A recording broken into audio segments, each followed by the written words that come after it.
또 하나 말씀드렸던 것이 5일인데 5일은 어떤 설명드렸습니까? 매도다. 매도를 하는 것이 지금 유리해 보인다.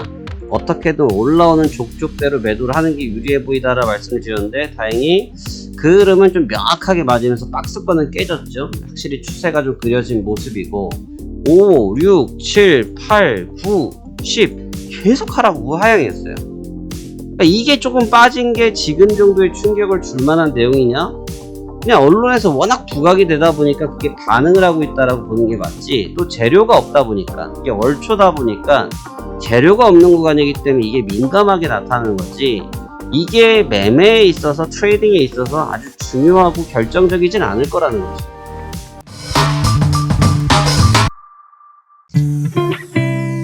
안녕하십니까, 화생항 송대표입니다.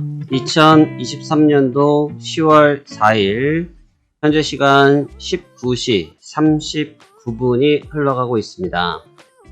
긴 명절 잘 보내셨습니까? 자, 긴 명절이 지나고 다시 시장이 시작되었습니다. 사실 명절이 아니어도 해외 시장은 계속 거래가 됐었기 때문에 특이할 부분은 없지만 저희 방송은 명절 이후에 처음으로 촬영을 하게 됐습니다. 우선 나스닥 얘기부터 좀 하도록 할게요. 나스닥 얘기를 좀 먼저 보도록 하면 상당히 좀 복잡한 관계에 이제 빠져 있다 라고 볼 수 있습니다. 제가 지난 마지막 영상을 업로드 해드릴 때 드렸던 말씀이 지금 시장은 하락보다는 상승 쪽이 확률이 높다 라는 말씀을 드렸는데, 우리가 연휴 기간이 지나는 동안 사실 가장 중요했던 것이 미국이 셧다운이 될 거냐 안 될 거냐, 이 점을 굉장히 중요하게 보지 않았습니까? 근데 결과적으로 미국이 셧다운이 되지 않았습니다. 미국이 셧다운이 되지 않았어요. 그러니까 셧다운이 되지 않았고 임시 예산안을 가지고 시간을 벌면서 마감이 됐는데, 여기서 시장은 일단 한번 흐름을 만들어내면서 상승을 했죠. 근데 이제 상승을 했는데 무난한 상승세를 이어가면서 계속해서 우상향 돌파를 시도했었단 말이죠. 우상향 돌파를 시도하면서 고점 갱신에 대한 시도를 토탈 3회 정도까지 연출이 됐습니다. 그러니까 워낙 앞선 구간에서, 앞선 구간이라고 말씀을 드리면 명절 전 구간에서 받았던 조정폭이 좀 있다 보니까 이 조정폭을 좀 되돌리는 흐름, 이 다시 회복하고 있는 그런 모습들을 계속 만들어내긴 했었는데, 결과적으로 그 흐름이 어제 새벽에 깨져버렸습니다. 정확히 말하면 어제 밤이 되겠죠.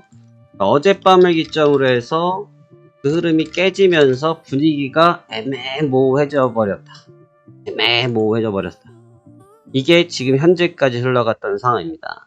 그리고 제가 이번 대회 승부처는 크게 두 가지를 말씀드렸는데, 첫 번째로는 미국 지수가 변동성을 크게 키울 확률이 높기 때문에 대회 초반에 승부를 낼 수 있다라는 말씀을 드리면서 이번에 진행되고 있는 이베스트 투자증권의 대회에 대해서 설명을 드렸죠. 근데 지금 저도 좀 바빠서 내용을 못 보고 있다가 조금 전에 녹화 방송을 키기 전에 대회 참가 중계 현황을 보니까 현재 상황이 좀 나타났습니다.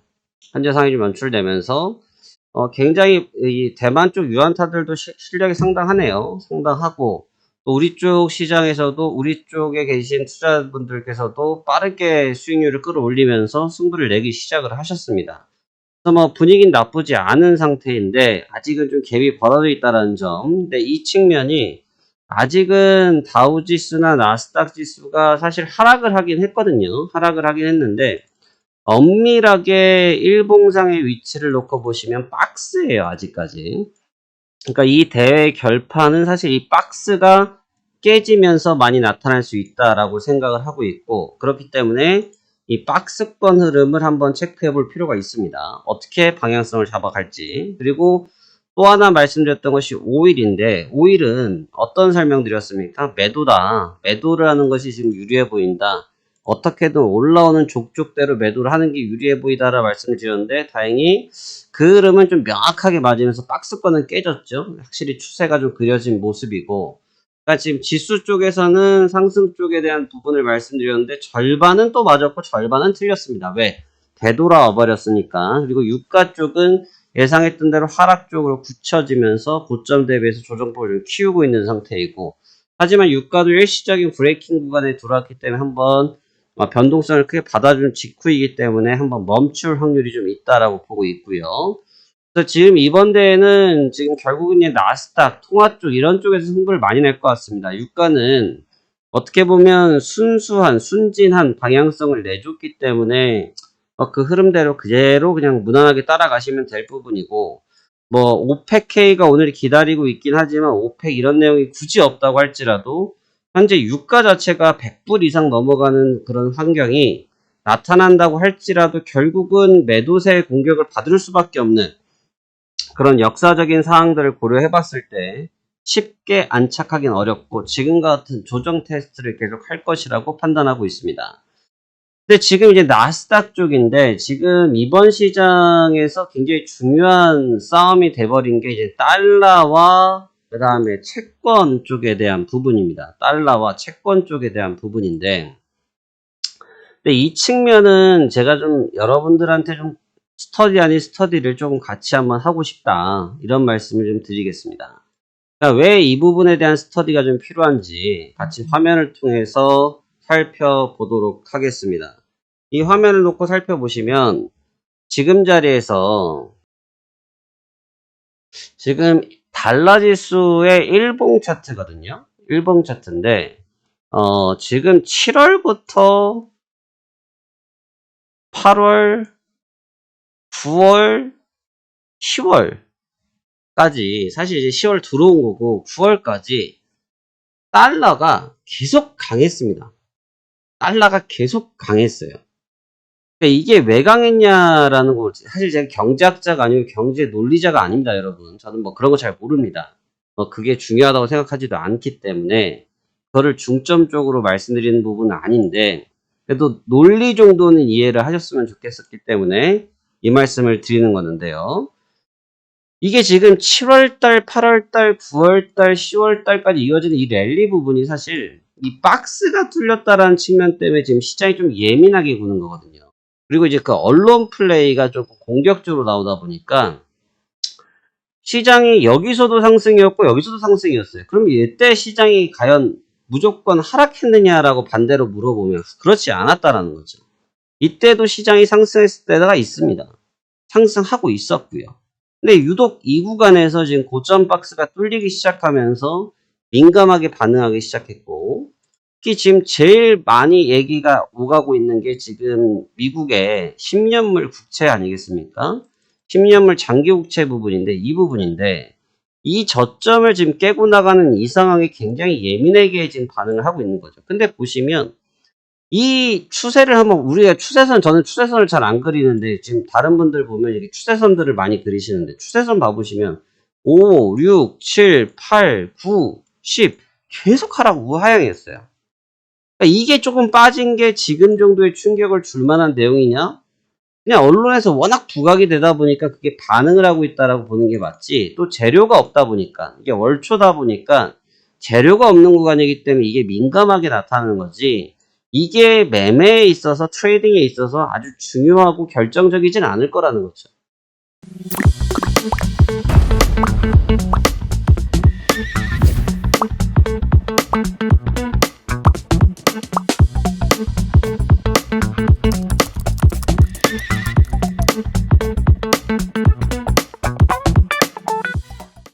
장기적인 관점에서의 이 영향력은 분명히 있지만 여러분들이 매매를 그렇게 장기적으로 하지 아니하기 때문에, 월물을 갖고 외국 기관 트레이더들처럼 스프레드를 하시면서 스프레드 피드를 가져가면서 계속 포지션을 넘어가시면서 트레이딩 하시는 게 아니기 때문에 여기에 너무 예민하게 볼 필요는 없다 이거죠. 근데 어저께 같은 경우는 이게 좀 치명적으로 작용이 돼 버렸어요. 어제는 왜 치명적으로 작용이 됐냐면, 어제도 지금 최근에 계속 연준 쪽에 임원들의 발언들이 계속 있으셨거든요. 계속 있으셨는데 사실 그 발언들의 내용들은 동일했습니다. 동일했고 특별하게 현재 금리 인상해야 되고 이런 내용들 크게 달라진 점 없었거든요.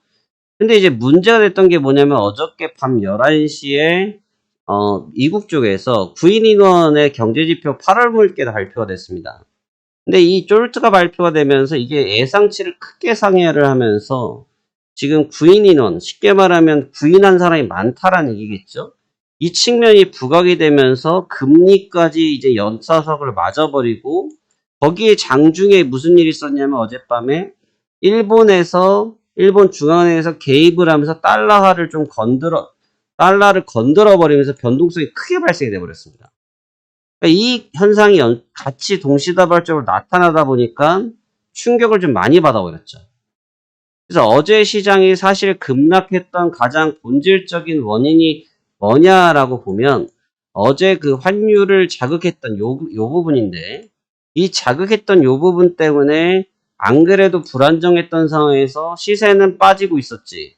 근데 거기에다가 불안정한 경제지표까지 나와버렸지. 경제지표까지 나온 상태에서 일본에서 개입하면서 엔화를 지키려고 하지. 이게 연쇄적으로 터지면서 시장에 크게 데미지를 먹어버린 겁니다. 이해되시겠죠? 그래서 지금 지수 상황 자체가 굉장히 공격적인 상황으로 좀 변질이 되긴 됐지만 이게 지금 보시면 엄밀하게 좀 보셔야 될 것 같은데 우리 연휴 기간 동안 좀 특이점들이 많이 있습니다. 제가 지금 방송도 주간에 안 찍고 저녁에 찍은 이유 중에 하나가 뭐냐면 최근에 주간 변동성이 명절 기간 때도 우리나라만 명절이 아니고 항생도 한 번 정도 쉬었었고요. 아시아 쪽이 휴장을 하다 보니까 최근에 나스닥 쪽이 주간 변동성을 좀 극히 좀 줄이는 현상들을 많이 보이고 있습니다. 그러니까 주간에 좀 많이 박스를 치고 본장이 개장하기 전에 지표가 있으면 한번 움직이고 그리고 본장이 있을 때 움직이고 새벽에 움직이고 이게 명절 내내 이어졌던 악순환 패턴이었거든요. 근데 지금 그게 약간 아직 남아 있어가지고 제가 저녁 시간에 변동성을 좀 다시 중요하다고 보기 때문에 이 시간대 방송을 켜봤습니다. 지금도 보시면 너무 간결한데 어제 저녁에 저점이 여기 이 구간대거든요. 근데 지금 이 박스권 상단을 돌파하기 위해서 하루 종일을 썼어요. 종일 쓰다가 조금 전에 상향 돌파했고요. 상향 돌파하면서 다시 내려오고 있는데 이게 결국은 이 박스권 안에 아직 놀고 있다는 겁니다. 그러니까 이게 저점을 확인했다라는 개념이 아니고 무슨 개념이냐면 박스를 치고 있다는 얘기예요. 박스를. 그러니까 이 박스를 치는 거는 방금 말씀드렸던 달러에 대한 부분도 있고 채권에 대한 부분도 있긴 하지만 투심이 아직 명확하지가 않아요. 투심이. 투자 심리가 어디로 가야 될지에 대해서 아직 선택지를 잘 못 찾은 듯한 그림입니다. 좀 아쉬웠던 부분은 이 부분이죠. 이 부분인데 안전히 저는 사실 추세가 좀 여기서 좀 돌아줬으면 하는 부분도 있었고 미국이 셧다운을 피할 거라고 예상했다 이런 얘기는 하고 싶지 않습니다. 그런 부분들은 배제하고 놓고 보더라도 미국 시장에서 셧다운에 대한 충격파는 제한적일 거라고 보고 있었는데 마침 셧다운이 안 됐고 그로 인해서 강하게 상승 랠리를 치고 계속 상승 시도를 했지만 어저께 공교롭게 지표를 맞으면서 밀려버렸다. 이게 조금은 분위기가 많이 회색돼 버렸습니다. 그러니까 결국은 이 구간 상승했던 구간에서도 여러분 보시면 달러화도 셌고 채권도 셌어요. 그러니까 이게 재밌는 사실이 이 부분인데 앞선 4거래일 동안에 이 상승, 급등이라는 표현까지도 할 수 있을 정도의 이런 상승 구간에서도 채권도 강했고 달러도 강했어요. 근데 어저께 한 방 더 다시 주가가 빠졌을 때 동일 방향성으로 시세가 동일하게 좀 많이 나왔거든요. 근데 그렇다고 해서 시장이 이렇게 과연 빠질 만한 내용이었느냐? 여기서는 아니었는데 여기서는 그러느냐라는 거죠. 그렇기 때문에 그 달러와 채권에 대한 내용들을 염려와 우려에 스러운 데이터인 건 분명한 사실이나 트레이더적인 관점에서 이거를 너무 부각시킬 필요는 없다라는 것이 제가 보는 소견입니다. 그래서 현재까지 국제유가 5일이나 주가에 대한 방향성에 대한 소견은 크게 차이는 없고요. 그래서 이번 대회가 지금 시작이 되고 있는데 저희 몇몇 분들도 지금 참가하셔서 대응을 하고 계시다는 얘기를 저도 소문은 듣긴 들었습니다. 네, 워낙 지금 이 구간에서 이제 승부처를 결국 잡긴 잡아야 되거든요.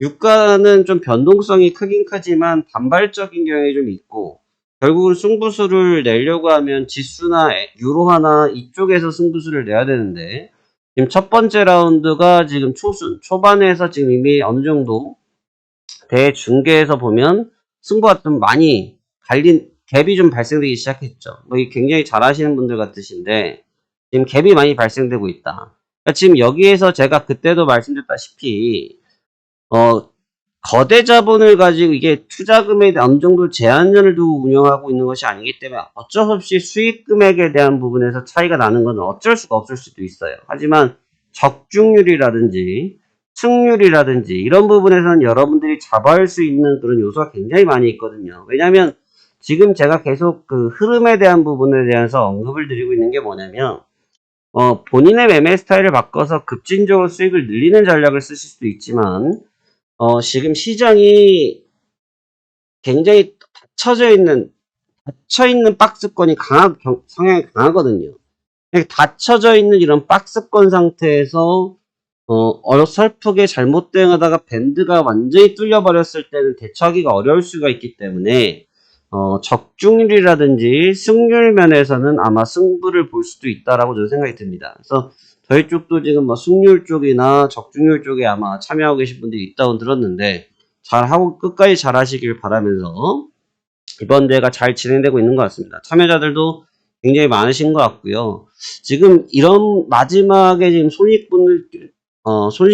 포인트가 좀 많이 벌어진 부분들 지금 보시면 많이 벌어진 부분들도 분명히 있거든요. 그러니까 이런 부분들이 왜냐면 기준을 안 잡아서 그렇다고 볼 수도 있어요. 그러니까 뭐 여건이 있겠죠. 뭐 제가 다 알고 있는 내용은 아니겠지만 지금 여기서 시장에 대한 판단을 좀 잘해야 된다. 그러니까 잘해야 된다는 게 뭐냐면 휘둘르면 안 된다. 휘둘리지 마셔야 된다. 지금 통화라든지 이런 거 움직이는 거 보면요. 정신없이 움직이고 있어요. 정신없이. 근데 보면 자 유로화 봐보세요. 지금 유로화 보시면 그냥 그대로 아까 달러처럼 방향성을 잡고 흘러내려가고 있죠. 큰 길을 잡고 가면 돼요. 큰 길을. 그리고 아까 유가 같은 경우도 제가 앞선 맨 처음 대소개 영상 때부터 보시면 제가 거기서 써드렸죠. 이번 대회는 초장의 승부 날 거고 유가는 하락 쪽이 유리할 것 같다. 그대로 흐름을 갖고 있어요. 그러니까 기교를 지금 부릴 건 아닌 것 같아요. 나스닥. 지금 나스닥만 유일하게 추세를 못하고 있어요. 대회 이후에. 그러니까 결국 이 부분에서 아마 승패가 많이 갈릴 것으로 보여지고 그 흐름이 제 생각에는 어저께 이루어졌던 채권이나 달러의 움직임들이 가도했다라는 부분이 맞아요. 그러니까 심리적이나 투자자들의 반응이 좀 평상시 대비해서 너무 예민하게 반응하지 않았냐고 생각을 하고 있고 그렇다고 하면 그 희석된 부분이 빠르게 완화되면서 주가가 제자리를 돌아가고 그러면서 추세를 만들 수 있지 않을까라는 작은 고민을 좀 하고 있습니다. 그래서 그런 측면들을 이번 대회를 기점으로 해서 잘 체크하시면 수익률 게임에서 좋은 결과를 이룰 수 있다고 생각이 들고요. 휘둘리면 안 된다. 지금 제가 아까 달러와 국채 선물을 갖고서 비교를 해드린 이유가 뭐냐면 지금 계속 뉴스를 제가 오늘 하루 종일 아침부터 뉴스를 보면 계속 금리, 국채, 달러 이 얘기밖에 없거든요. 물론 기자들도 기사를 써야 되니까 쓸 말은 써야 되니까 쓴 것까지는 제가 동의는 하겠는데 문제는 투자자들, 그러니까 내가 어느 정도의 인지와 내가 어느 정도의 기술을 갖고 계신 투자자분들은 사실 그런 뉴스가 백날 나와도 문제가 안 될 것 같아요. 별로 신경 쓰지도 않으셔도 될 것 같은 대응책이 되실 것 같은데 그렇지 않으신 분들 같은 경우는 저러한 내용들을 받게 되면 분위기에 쏠린다는 거죠. 우리가 흔히 말해서 말린다고 그러죠. 말려버립니다. 분위기에. 그러니까 분위기에 말리니까 이게 어떤 일이 생기냐면 제가 방금도 보였다시피 이게 오늘만 이어진 게 아니고 지금 계속해서 이어지고 있었던 이 상황을 지금 보십시오. 계속해서 이어졌던 이 상황이 어저께 그 특별하게 한번 반영이 되고 뉴스에서 어프로치가 좀 세게 됐다고 해서 이 내용에 너무 시선을 뺏겨버리면 다른 것에 현혹될 수 있다는 거죠. 이게 잘못됐다라는 게 아니라는 것 아까도 말씀드렸죠. 이게 지금 나타나고 있는 흐름이 문제가 있다. 이렇게 돼서는 안 된다라가 아니라 이미 그렇게 되고 있다. 왜냐하면 제가 무슨 경제학자라서 달러와 뭐 지금 연준의 정책 이런 걸 설명드리기에는 조금 많이 가는 것 같고 설명드릴 수 있지만 그런 내용까지는 드릴 필요가 없는 것 같고 제가 드린 얘기는 이미 앞선 구간에서 그러한 내용들이 제한적인 영향을 받고 있던 상황에서 지금이라고 해서 이게 너무 크게 반영되면서 주가의 움직임에 그것도 움직임이 너무 크게 나오니까 우리가 한 방에 현혹돼 버렸거든요. 시선 자체가 한 방에 넘어가 버렸어요. 한 방에. 그런가? 하고 넘어가 버렸는데 그렇게 돼 버리면 오히려 잘못된 방향으로 흘러갈 수 있다라는 생각을 반드시 하시면서 이번 대회를 참여하셔야 될 것 같습니다. 지금 대회가 지금 굉장히 성황리에 진행이 되고 있고요. 많은 분들께서 참여를 잘 하고 계시면서 대회에서 승부를 잘 보고 계신 것 같은데 아직까지는 월초 이제 본격적으로 레인지를 걸면서 아마 다음 주 초반 10월 초가 이제 지나서면서 중순이 되면 이제 치열해질 것으로 보여지는데 다른 추세들은 대부분 추세가 유지되면서 움직이고 있지만 아직 지수 쪽은 박스권 내에서의 큰 변동성을 갖고 있지만 실질 변동성이 크지 않은 추세적 변동성이 크지 않은 상태이기 때문에 이번에 추세가 결정나면서 아마 등수에도 다양한 변화가 생기지 않을까라고 예측하고 있습니다. 그래서 이번 대회 계속 잘 참여하시면서 시장에 현혹되지 마시고 그리고 내가 갖고 있는 생각이 맞다라는 부분보다는 지금 보고 있는 데이터를 조금 면밀하게 비교 분석하셔서 그때는 왜 반영 안 했는데 지금 이렇게 민감하지? 이런 식의 생각을 한 번 정도 해본다고 하면 아마 여러분들의 투자 활동에도 좋은 결과가 있으리라 생각이 듭니다. 긴 연휴 동안 혼자서 하시느라 고생들 많으셨고요. 저도 파생한 송 대표는 또 오늘 또 내일 계속해서 여러분들과 함께 시장에 대한 내용들 소통하면서 좋은 내용들 전달할 수 있도록 최선을 다하도록 하겠습니다. 자, 오늘도 수고 많으셨고요. 저는 다음 시간에 다시 뵙도록 하겠습니다. 고맙습니다. 파생왕 송 대표였습니다.